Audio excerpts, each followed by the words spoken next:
a quien le doy la bienvenida esta mañana a Fides y a nuestro streaming en imagen y en audio. Señor Luis Arce Catacora, muy buenos días. Nuestra primera consulta para ustedes, ¿cómo está viviendo esta cuarentena?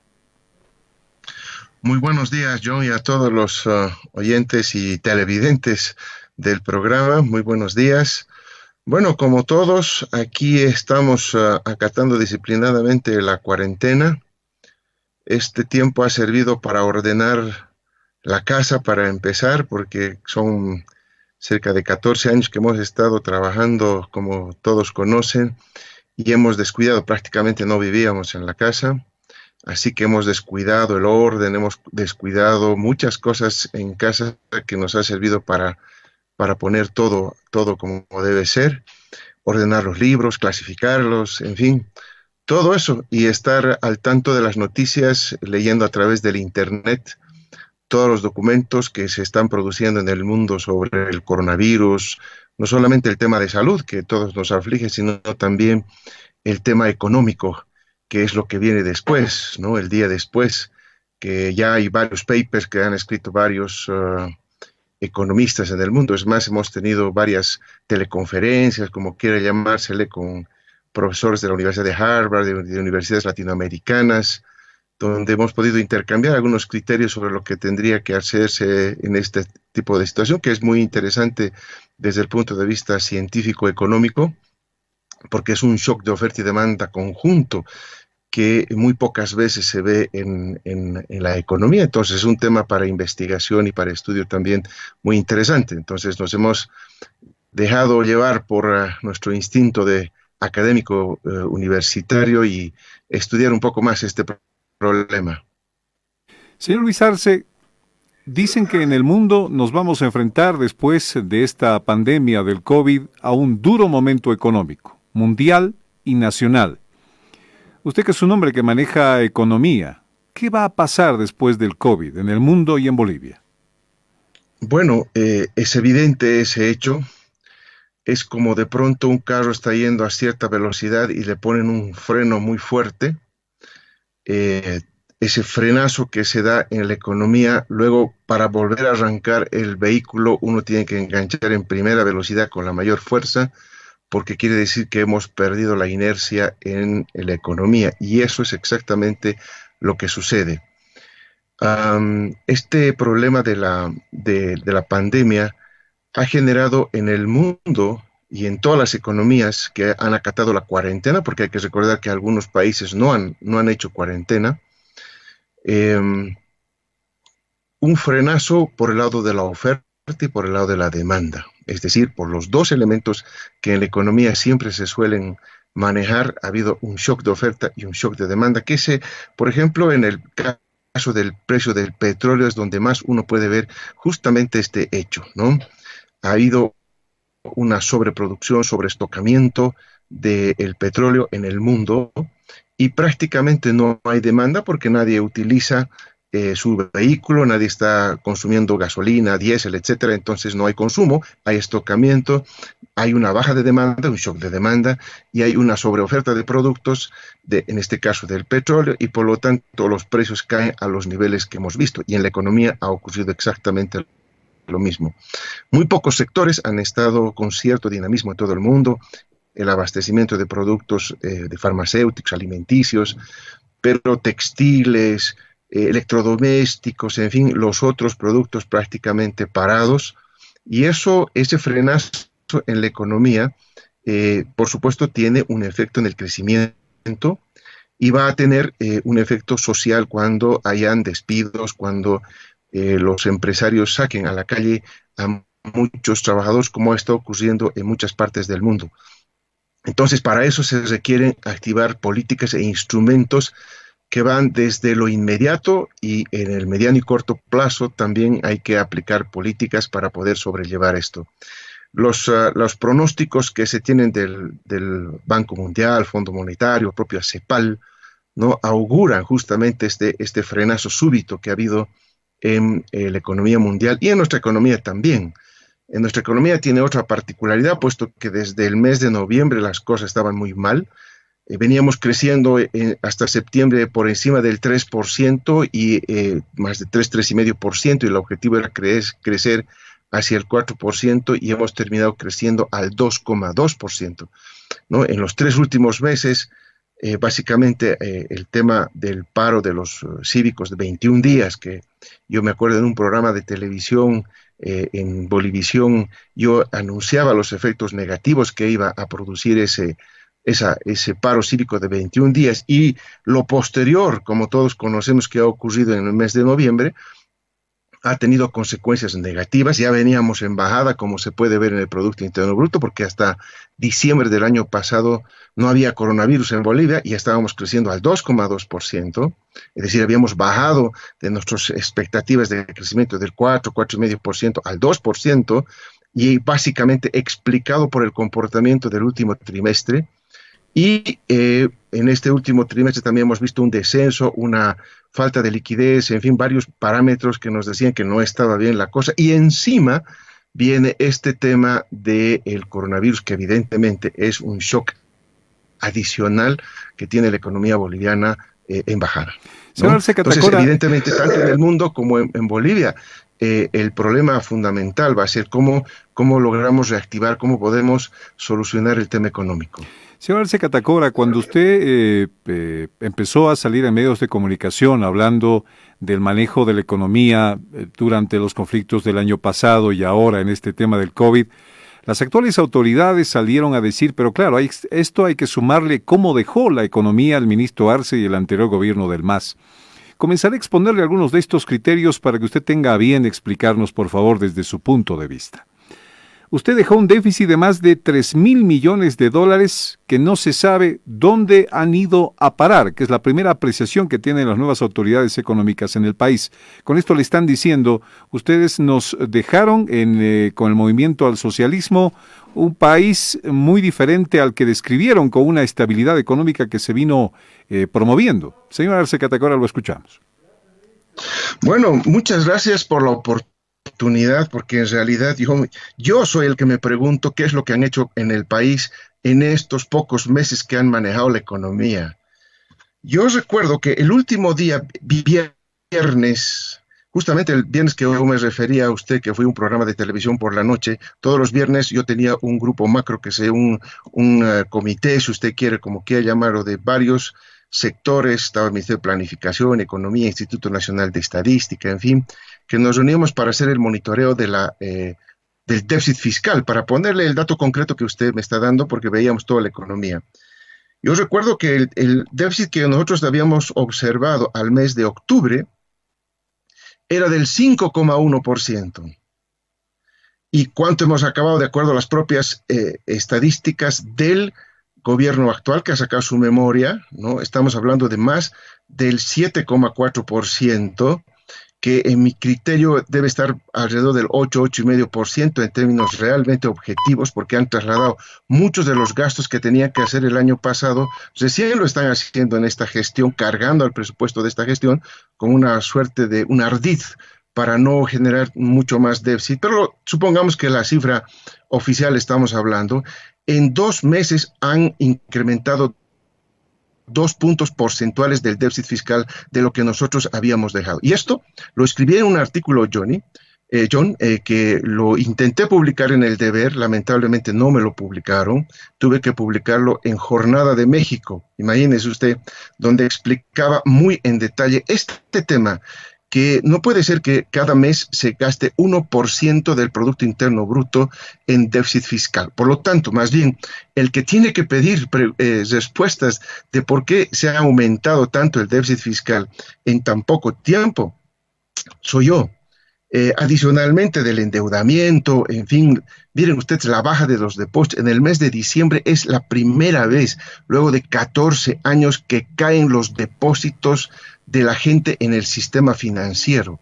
Ese es otro dato que a mí me ha llamado extremadamente la atención. En fin, podemos hablar de muchos indicadores. Claro. Señor Catacora, pero las autoridades actuales dicen que usted dejó un déficit de más de 3,000 millones de dólares. ¿Dejó ese número en déficit? Estamos hablando de que yo estaba dejando con 5,2% y estamos hablando de un 7,4, 7,5%. Son 2 puntos y fracción del Producto Interno Bruto, que está alrededor de 4.000, o perdón, 42.000, 43.000 millones de dólares, ¿no? Para que usted pueda tener la cifra, saque ahí el 1% de esos 43.000 dólares, multiplíquelo por 2, y esa es la cifra que se ha aumentado en déficit en los meses de noviembre y diciembre del año pasado. Señor Arce Catacora, para nadie es un secreto que pasamos un auge en el tema de tener dinero por la venta de hidrocarburos en el país en algún momento. Algunos atribuyen esto a suerte también, pero critican, por ejemplo, que no se haya hecho exploración en el país. Y también ven en el hecho de que ese dinero no fue invertido adecuadamente. Hoy estamos viviendo el tema de la pandemia del coronavirus y, por ejemplo, observan que el sistema de salud está destrozado. Mucha gente dice, ¿por qué no invirtieron ahí, por ejemplo, en este tema? Señor Arce Catacora, su respuesta, por favor. Bueno, primero lo que hay que recordar que aquí no hay ninguna suerte, ¿ah? Siempre he escuchado esa retórica, pero lo que se olvida la gente que dice eso es que nosotros nacionalizamos los hidrocarburos. Sí, como dicen ellos, la suerte eran los precios, ¿no? Hubieran estado precios altos y no hubiésemos nacionalizado, la plata se hubiera ido al extranjero, a las empresas transnacionales que operaban nuestros recursos naturales. La decisión fundamental que cambia la historia del país, aunque no les guste a ellos hablar de ello, fue la nacionalización de los hidrocarburos, que permite que los recursos que antes se salían al exterior se quedan al país y permiten justamente hacer todos los programas sociales y los programas de inversión que reclaman. En el tema de exploración, muy concreto también, cuando nosotros entramos al gobierno, fuimos nosotros los que nos quejamos de que no se habían hecho exploración durante todo el periodo neoliberal. Se había utilizado simplemente lo que ya YPFB había hecho en el pasado. Por lo tanto, ahí se inició en realidad los procesos de exploración, ¿verdad? Y con algunos resultados de pozos petroleros que ya se han descubierto, ¿no? Claro, existen todavía muchos más, porque esto tiene un promedio de 3 a 7 años de maduración de un pozo petrolero de exploración y explotación. Entonces eso lleva bastante tiempo, lamentablemente. Las inversiones han sido muy, muy importantes. Las carreteras, no teníamos dobles vías, no teníamos una serie de infraestructura como hoy tenemos el satélite, que hoy sirve para comunicarse, para hacer uso del Internet, especialmente en programas de coronavirus. Y miren ustedes, nosotros habíamos justamente pensado en hacer medicina en el campo a través de los consultorios móviles con el satélite, que creo que ahora lo están haciendo también. Entonces, hay muchas inversiones que se han hecho, el teleférico, en fin, tenemos muchas inversiones, no es que se ha derrochado el dinero como como hemos escuchado, ¿no? Y en el tema de salud, miren ustedes la paradoja, ¿no?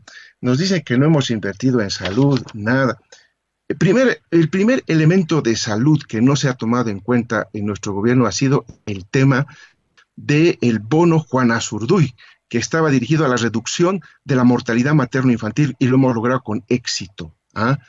Segundo, después nos dicen que no hemos invertido en ningún hospital, nada. En este momento hay más de 12 hospitales que ya están listos para ser equipados y entregados y poner a disposición del pueblo boliviano para que puedan operar en este problema del coronavirus, ¿no? Y muchos de ellos ya los están usando este gobierno sin decir que han sido hechos en nuestra gestión. Estoy hablando del Hospital del Sur del Alto, estoy hablando del Hospital de Montero, que está siendo utilizado, estoy hablando del Hospital Salomón Klein de Sacaba en Cochabamba, para dar algunos ejemplos. Hay un hospital de segundo nivel en Cobija y hay otro hospital en Yacuiba que ya están concluidos hace rato, que necesitan simplemente inaugurarlos, y por una cuestión política no se ha acelerado lamentablemente el equipamiento a esto. Y el otro elemento que quiero concluir con este tema de la salud. Mire usted, John, que todo el tema de salud se lo han indilgado al gobierno nacional. Cuando usted y todos nosotros conocemos por la Constitución Política del Estado que el tema de salud estaba como una responsabilidad compartida entre el gobierno nacional, gobiernos departamentales y gobiernos municipales, ¿no? Pero todo el problema de salud es claramente un manejo político, una muletilla para poder culpar de una mala gestión en la administración del coronavirus aquí en nuestro país, del gobierno actual, al MAS. Eso es la intención política, porque objetivamente le demostró, y tenemos muchísimas cosas que podríamos hablar, pero entiendo que el tiempo es corto, así que yo lo dejo ahí. Se ha hecho bastante y es simplemente un elemento político que están utilizando para desprestigiar la gestión del MAS. Claro, esto rodeado de una cifra concreta. Por ejemplo, se dice que la inversión pública cayó del 2016 al 2019. Tengo una cifra que está manejando el actual ministro de Economía. De $5.065 millones a $3.769 bajó la inversión pública. Quizás esto redondea un poco de lo que se dice sobre este tema, señor Luis Arce. No, la caída de la inversión pública es básicamente por dos razones. Uno, una lenta ejecución de varios proyectos, especialmente carreteros, que no se han podido cumplir, que había problemas, en fin, que son de conocimiento también público. Y el otro elemento ha sido la caída, pues, de los ingresos que se han contado por el tema del precio del petróleo, que no nos olvidemos que empezó a caer 2016-17, empezó a caer el precio del petróleo, generó menos recursos para la inversión pública y eso también es coincidente con una menor inversión que se ha tenido en esos años. Señor Luis Arce, voy a ir a la pausa comercial, por favor, quédese con nosotros acá en Fides, pero le voy a dejar la siguiente pregunta. ¿En cuánto dejó el MAS al país endeudado con préstamos de fuera? Se dice que la deuda externa trepó entre lo que es el año 2007 al año 2019 y se dejó al país con una gran deuda. Hablaremos de esto a la vuelta. Luis Arce Catacora está con nosotros en entrevista en AM Fides. Volvemos enseguida. Estamos presentando AM antes del mediodía. A mí me gusta crocante, sabroso, bien servido. No dejar pollos Copacabana, el gran placer de disfrutar. Pollos Copacabana, como te gusta a ti. Pollo Copacabana. Como te gusta a ti. Movete, movete, hijito, movete, anda a construir de una vez. Es fácil, barato y rápido. Nadie te para esta vez. Esta vez no tenés excusa para dejar de construir o remodelar tu casa o departamento. Con los tabiques, cielos falsos, tableros y placas de Plus Steel. Construís rápido, fácil, más barato y sin manchar. Con Plus Steel, decile adiós al cemento y ladrillos. Plus Steel, líder en construcción en seco. Visítanos en Bajo Següencoma, Avenida Costanera 2002, lado Interpol, teléfono 785-19-872 y en El Alto, Carretera Viacha, lado Inbolsa, sobre calle 130, teléfono 691-10005. Con el fin de prevenir la propagación del coronavirus, desde este lunes 20, rigen nuevas medidas en el municipio de La Paz. 1. Uso obligatorio de barbijos desechables o de tela para todos los ciudadanos y uso obligatorio de guantes para comerciantes. 2. Los vehículos que transportan alimentos pueden llevar hasta 3 personas si son livianos y hasta 6 personas en el caso de camiones, micros y buses. 3. Los comerciantes en vía pública solo podrán salir a vender el día que les corresponde de acuerdo al número de su carnet. Esta medida no aplica a mercados formales ni a mercados móviles. 4. Solo se permitirá la venta de alimentos frescos, no preparados, artículos de bioseguridad y de limpieza en centros de abasto, mercados móviles y puestos callejeros. Necesitamos cortar la circulación del coronavirus restringiendo la circulación de la gente. Esta batalla la ganaremos juntos. Haz tu parte. Quédate en casa. Con fuerza, con Ñeque, Gobierno Autónomo Municipal de La Paz. Nosotros entendemos la verdad de mamá. Sabemos que no son superhéroes, no son de fierro, ni tienen 8 brazos. Sabemos que también les cuesta madrugar, recoger las cosas que dejamos botadas. Y aunque lo hacen todo con amor, también se cansan. Sabemos que les encanta cuando les decimos que son increíbles. Pero ¿saben una cosa? Si cada uno hace su parte, serán mejores mamás, nosotros mejores papás y ellos mejores hijos. Desde hace 60 años te entendemos, mamá. PIL. Siga con AM, antes de mediodía.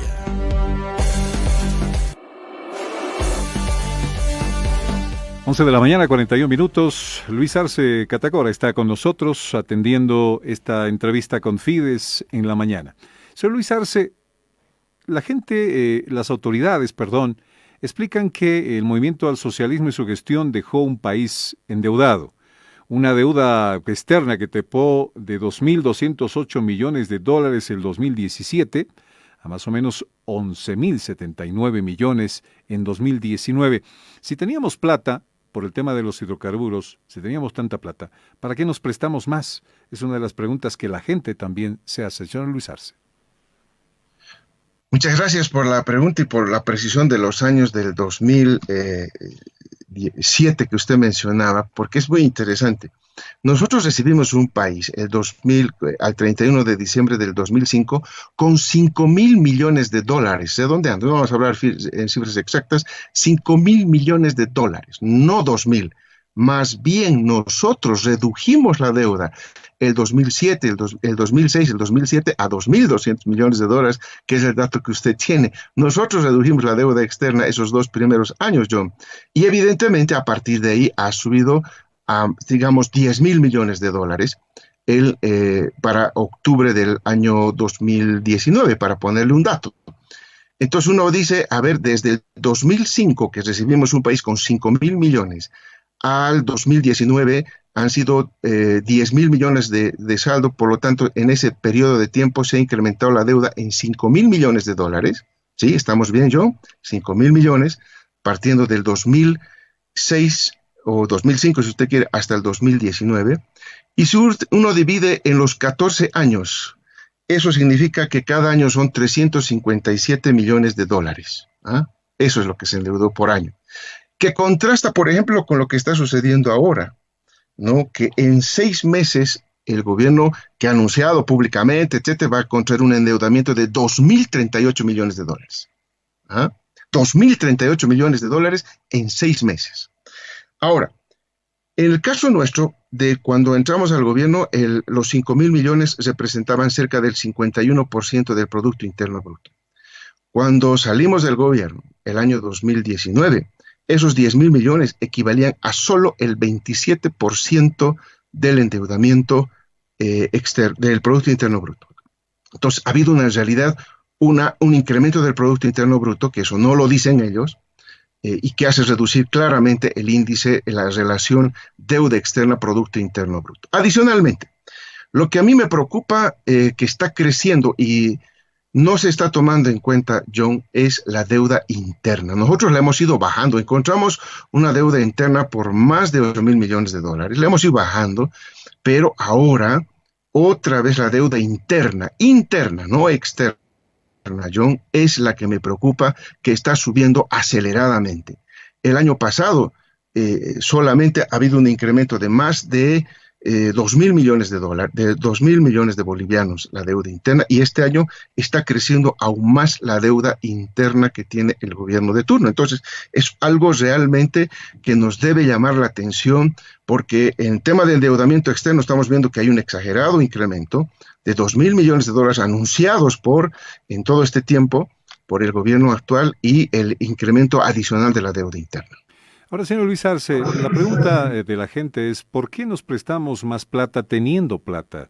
Y ahí surgen las precisiones de algunas autoridades que dicen que se ha despilfarrado el dinero en caprichos, en proyectos no rentables, en el tema de bonos, por ejemplo, pudiendo invertirlo en sectores que le den la posibilidad al país de generar dinero en otras actividades más allá de los hidrocarburos, dejar de confiar solamente en los hidrocarburos, por ejemplo. Bueno, es lo que se hizo, John. Yo no veo que es ningún despilfarro distribuir los recursos entre la gente con bonos del Juancito Pinto, la renta dignidad para nuestros abuelitos, el Juan Azurduy, hacer universal el seguro materno para que las mamás puedan tener un seguro de lactancia, una lactancia universal para todos, en fin, tantas políticas sociales que se ha hecho. Eso yo no creo que sea despilfarro. Si no, pregunten a la gente que se ha beneficiado con todo esto y que ha permitido reducir la pobreza. Más todavía, el gobierno actual con su bono familia, su bono canasta, en fin, ha utilizado toda la infraestructura que nosotros hemos diseñado para el pago de bonos. Tanto ha criticado los bonos y ha terminado haciendo pago de bonos. Entonces también está despilfarrando el dinero. Yo no creo que sea así. El despilfarro no ha habido más bien una redistribución del ingreso e inversiones. ¿Qué es lo que se estaba haciendo y que se ha parado, que es importante que ustedes hagan notar como periodistas, John? El tema del litio. Nosotros habíamos avanzado ya con la empresa alemana para firmar y empezar ya a exportar producción de litio de Bolivia. Eso se ha parado por una cuestión política y no se ha dado reinicio a ese sector. La urea, ha estado parado 6 meses nuestra fábrica de urea. Imagínense ustedes, es un daño realmente importante a la economía nacional. Y recién escuchamos al presidente de IEPS que van a poner en marcha el tema de la urea. Se han parado muchos proyectos, ¿no?, que claramente son productivos, que se ha hecho con inversión en todo este tiempo, por cuestiones eminentemente políticas, lamentablemente, y se está dañando la economía.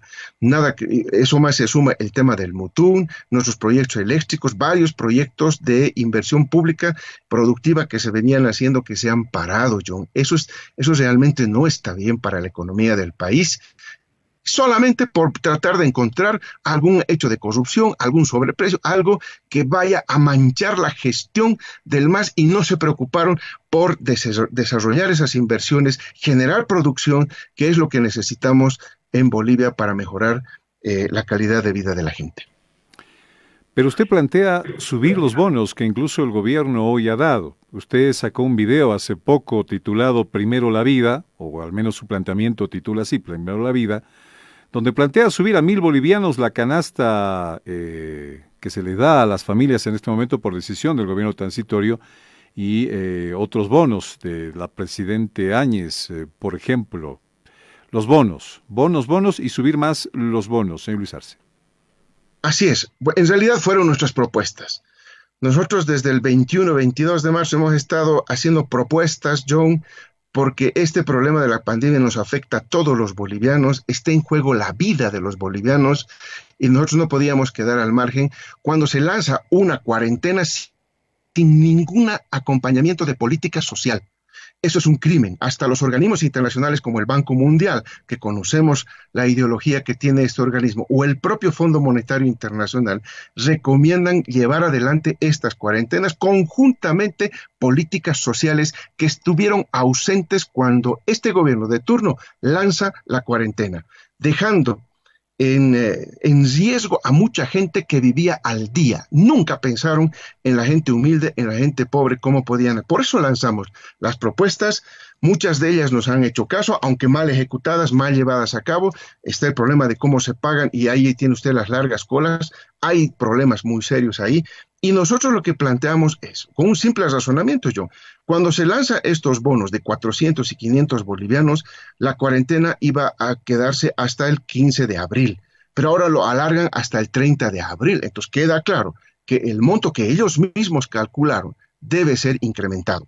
Pero no solamente proponemos incrementar eso, John, también hemos planteado fuentes de financiamiento para que no se crea que esto está sacado de los pelos, es demagogia. No, nosotros estamos viendo también las fuentes de poder lograr y conseguir recursos para poder cumplir este compromiso que nosotros mismos estamos planteando. Tenemos el costeo de cuánto es, y tenemos, por supuesto, también las medidas que hemos, en el mismo plan que usted menciona, el Primero la Vida, John, están varias propuestas para mejorar los ingresos del Tesoro General, y de esta manera poder cumplir este incremento de los bonos, tanto el de 500 subirlo a 1.000 bolivianos, como el universal, que al final no había sido tan universal, ¿verdad?, de 1.000 a 2.000 bolivianos. Entendemos esto como una sugerencia que usted hizo, señor Catacora, pero también el tono que usted utilizó en estos videos fue de crítica a las decisiones y las políticas que en este momento de COVID está tomando el equipo de la presidenta Áñez.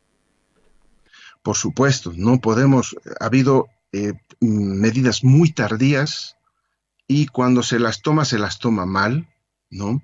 No se toma. Vea usted la primera medida social que saca, el bono familia, que es básicamente solo para primaria de los estudiantes, es un Juancito Pinto reducido a primaria y no toma en cuenta el problema más álgido que tenemos, John, que era la gente que no tiene empleo, que gana al día, que son los informales, que es el cuentapropia, que es el artesano, que es el gremial, que sale a vender. Y por eso es que teníamos la gente todavía saliendo, porque necesita comer esa gente. Ayer me ha dolido muchísimo ver en un canal de televisión que una niña de 12 años tiene que quitarse la vida porque no tenía nada que comer, John, en Santa Cruz, en Montero, porque hay el encapsulamiento que se ha ejecutado ahí.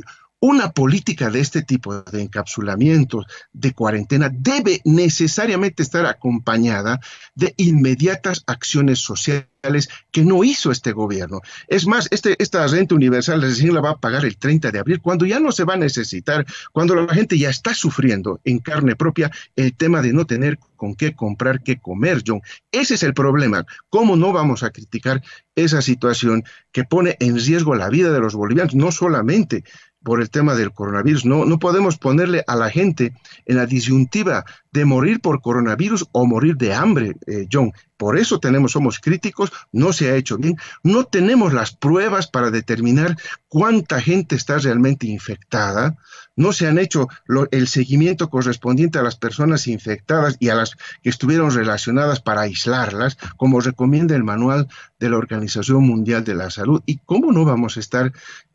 Porque todo eso que no se hace bien, al final repercuta en todas nuestras vidas, John. Entonces, nosotros, pero no queremos solamente criticar, nosotros criticamos, pero proponemos cómo mejorar, cómo se puede hacer, y ahí hay ese documento que es muy completo porque está con 14 acápitas que tiene que ver no solamente con la emergencia, está el abastecimiento. John, no están tomando en cuenta el problema del abastecimiento. Por eso tenemos un precio del pollo que empieza a subir en los mercados y tenemos los productores avícolas que están con grandes cantidades de pollos que no están pudiendo vender. No se ha podido coordinar, no se ha sincronizado las políticas. Hay mucha ineficiencia e improvisación y por eso el pueblo boliviano sufre estas consecuencias lamentablemente. Tengo que preguntarle algo, señor Catacora. Le está trayendo bastante complicación el hecho de una declaración que usted diera en un canal colega en relación a una canasta familiar de 100 bolivianos, ¿no? Esto lo viene persiguiendo a usted y quiero preguntársele o preguntárselo una vez más. ¿Con 100 bolivianos se hace una canasta familiar? Le agradezco la pregunta, John, porque en su momento, ¿verdad?, se descontextualizó todo esto. Yo fui al programa de Red 1, que por favor yo pido a la población, ahora que tenemos algo más de tiempo todos, entrar al YouTube y ver todo ese programa para que vean cómo se descontextualiza, porque ahí me dice, me manda con una canastita y dice, esta es la canasta, elija usted ¿cuántos productos puede comprar con 100 bolivianos? Ellos son los que me dicen que compre con 100 bolivianos los productos que están ahí en la canasta. Es más, yo en ese programa yo me acuerdo, yo compré, hipotéticamente por supuesto, saqué los productos y costaban inclusive menos de 100 bolivianos. No, menos de 100 bolivianos, pero no era la canasta familiar. No es que con 100 bolivianos se vive. Mire, John, nosotros hemos sido los primeros en incrementar el salario mínimo nacional. Cuando llegamos al gobierno estaba en 400 bolivianos el salario mínimo nacional, más o menos en ese momento, más o menos unos 40, 48 dólares. Y hoy tenemos, ¿no es cierto?, un salario mínimo nacional de 2.060 bolivianos, que son más cerca de 300 dólares. Entonces queda claro que nosotros estamos muy conscientes que el salario mínimo había que incrementarlo todo el tiempo. Y 300 dólares son 2.060 bolivianos, que no son los 100 bolivianos.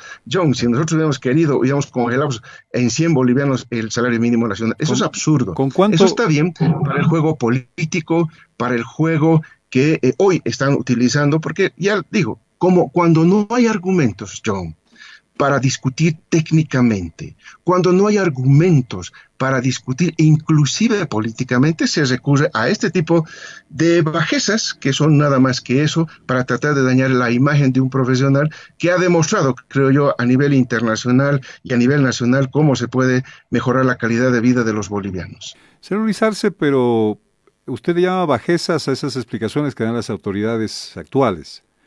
Con aquello el ministro de Economía le ha retado a un debate a usted sobre el tema económico del país. ¿Usted aceptaría un debate con el nuevo ministro de Economía? Miren, nosotros vamos a debatir con todos los candidatos a la presidencia que se necesite. Y lo vamos a hacer con la total y claridad, transparencia, John, con los medios de comunicación. No tenemos ningún problema. Así que, si quiere debatir, porque yo le digo, con el señor Parada, yo he debatido varias veces en Santa Cruz. Cuando Cadepia, por ejemplo, hizo un foro ahí, fuimos a debatir. No tenemos ningún problema. No es la primera vez que se hubiera hecho una cosa así. Hemos debatido con él, ¿no? Yo recuerdo todavía, John, algo que voy a revelar aquí. ¿Recuerda usted, John, el año 2007, 2008, cuando se debatía el tema del IDH, cuando había la media luna y que nosotros estábamos hablando de la renta de dignidad y ahí vino el debate del IDH? Y entonces, en ese momento, las gobernaciones de la media luna se oponían a ello y el señor Parada era el secretario de Finanzas de la gobernación de Santa Cruz. Discutimos con él, el señor Leaplaza y otros. Leaplaza era del señor Cosío de Tarija, y empezaron a discutir que el IDH. Y miren, cuando yo me di cuenta, ellos no sabían ni calcular el IDH, y eso se debe acordar el actual ministro Parada. Yo le enseñé a calcular el IDH porque él no sabía calcular el IDH y discutía en ese momento políticamente el tema del IDH sin ningún argumento técnico. Entonces, no sé, con eso creo que queda claro. Hubo ya debates. Yo voy a estar dispuesto a debatir con cualquier candidato a la presidencia que se necesite, John. Pero no otra vez con el nuevo ministro de Economía. No, ya, para eso puede debatir con varios de los colegas que me están apoyando en la parte económica, que son mis ex viceministros, directores, en fin. Yo creo que a ese nivel se puede discutir eso, ¿no? Bien. Termino acá la entrevista, señor Luis Arce Catacora, por el tema del tiempo en Fides. Sin embargo, no puedo dejar de preguntarle algo que también está en la cuestionante de la gente. ¿Cómo está usted de salud? Bueno, felizmente, como lo he mencionado, estuve yo bastante delicado. El año 2017 tuve que salir del país. Me hicieron un buen tratamiento en Sao Paulo, pero también he recurrido a medicina nacional boliviana. He tomado varios medicamentos de medicina tradicional que me han ayudado a recuperar, y ya estoy en un franco proceso de restablecimiento y de consolidación de mi salud. Así que felizmente me encuentro bien. Muchas gracias por la pregunta, John. Señor Luis Arce, muchísimas gracias. Agradecido por este tiempo en Fides, en esta cuna de la libertad de expresión, donde todos tienen su espacio y donde pueden tener acá el lugar para decir y hablar con la gente y hasta ser escuchado por las autoridades nacionales. Muchísimas gracias por este tiempo, señor Luis Arce Catacora. Muy buenos días. El agradecido soy yo. Muy buenos días. 11:59. Amigos, acá nos despedimos. Ya viene la hora del país, nuestro informativo central de Fides. Hasta mañana con Antes de Mediodía.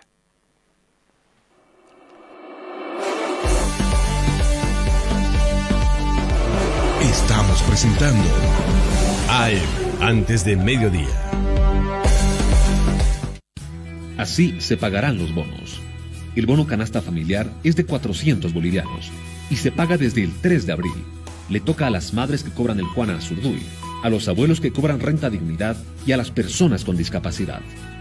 El bono familia es de 500 bolivianos por hijo. Le toca a los padres de estudiantes en kinder, prekinder, primaria y secundaria, tanto en colegios fiscales como privados. A los padres de los colegios fiscales se les paga desde el 15 de abril y a los de los privados desde el 18 de mayo. Además, le toca a estudiantes del Centro de Educación Alternativa para jóvenes y adultos. Finalmente, el bono universal, que también es de 500 bolivianos y se pagará desde el 30 de abril. Le toca a todas las personas que no reciben ningún otro bono, ni renta, ni ningún sueldo público o privado. Ministerio de Comunicación. Fides presentó Antes de Mediodía. Esta es la hora satelital en Fides, las 12, momento de escuchar las sagradas notas de nuestro himno nacional.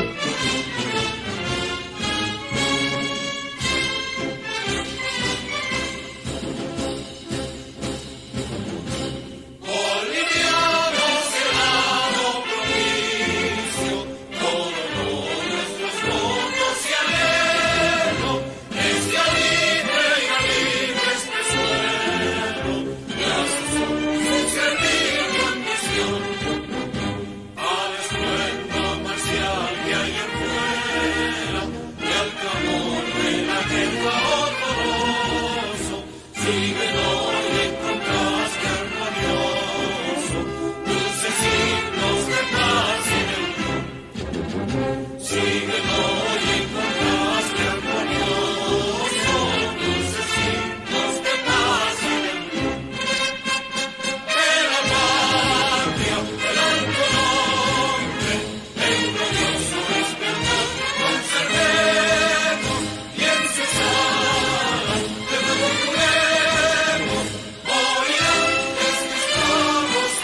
Esta es una radioemisora afiliada a Asbora.